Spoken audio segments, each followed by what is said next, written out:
OMG! મારી Cinderella આટલી upset કેમ છે? ના એવી કોઈ વાત.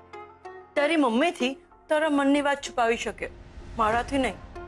બોલ ને, why are you so upset? I don't know. મને મારા પોતાના જ ઘરમાં અજાણ્યું લાગે છે. એવું લાગે છે જાણે હું કોઈ બીજાના ઘરમાં બીજા લોકોની વચ્ચે રહું છું. એ તો ફેમિલી મેમ્બર્સ જ જ્યારે આઉટસાઇડર જેવું બિહેવ કરે તો એવું જ લાગે ને. ઘરના બધા તને મેરેજના ડિસિઝન લઈને બહુ ગિલ્ટી ફીલ કરાવે છે ને? યસ. સતત એવું લાગે છે જાણે લગ્ન કરીને મેં બહુ મોટો ક્રાઇમ કર્યો છે. તે કોઈ ક્રાઇમ નથી કર્યો. જેને જે લાગવું હોય ને એ લાગવા દે અને બે વાતની મનમાં ગાંઠ બાંધી લે. એક, તારી લાઈફમાં તે પોતાના માટે પહેલીવાર કોઈ ડિસિઝન લીધો છે અને એ ડિસિઝન સાચો જ છે. ઓકે? અને મિહિર તને ખરેખર બહુ પ્રેમ કરે છે, એટલે આ લોકો તારા લગ્નનો અસ્વીકાર કરી શકે પણ એને ફોક તો નહીં જ કરી શકે.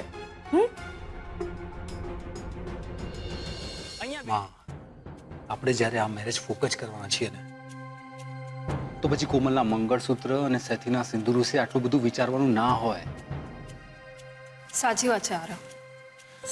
મમ્મીજી, બસ આપણે બધા ભેગા મળીને એકવાર કોમલબેનના મગજમાંથી આ મિહિર પ્રત્યેનો લગાવ ઓછો કરી નાખીશું ને તો મને ખાતરી છે કે કોમલબેનને પોતાની ભૂલ ચોક્કસ સમજાઈ જશે.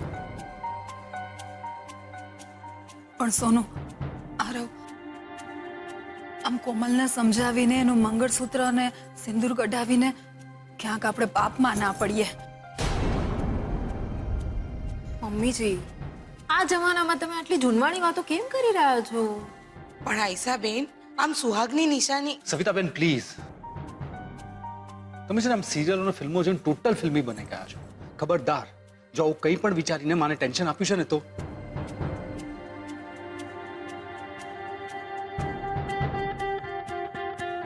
કોમલના મંગળસૂત્ર અને સેથીના સિંદૂર વિશે વિચારવાનું છોડીને આપણે મિહિરને આ ઘરમાંથી અને કોમલની લાઈફમાંથી કેવી રીતે દૂર કરવો ને એને વિશે વિચારવાનો કોઈ આઈડિયા આપો. કોમલ મહેતા માટે કુરિયર છે. કોમલ માટે? હેલો, કેમ છો? My father in law is in meeting, એટલે મને થયું કે તમને ફોન કરીને અહીંયાના અપડેટ્સ જણાવી દઉં.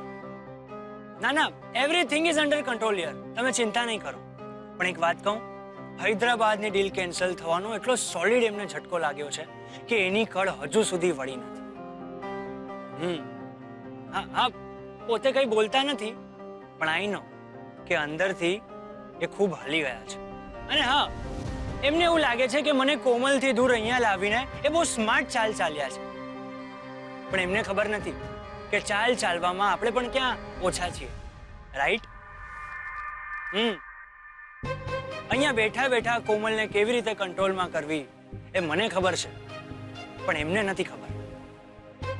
હા, એટલે તમે જરાક પણ ચિંતા નહીં કરો, રિલેક્સ. તમે નેક્સ્ટ ઝટકાની તૈયારી કરો.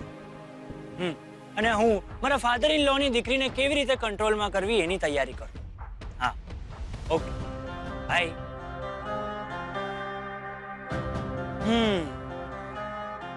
મિસ્ટર જયરાજ મહેતા, તમારું છે ને એક જ પ્રોબ્લેમ છે.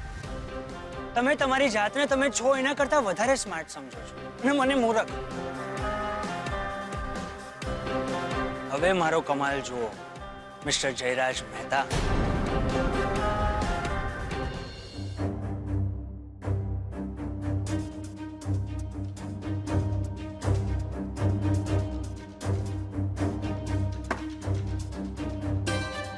મિહિરે કોમલ માટે કુરિયર મોકલ્યું છે. હવે આને શું મોકલ્યું?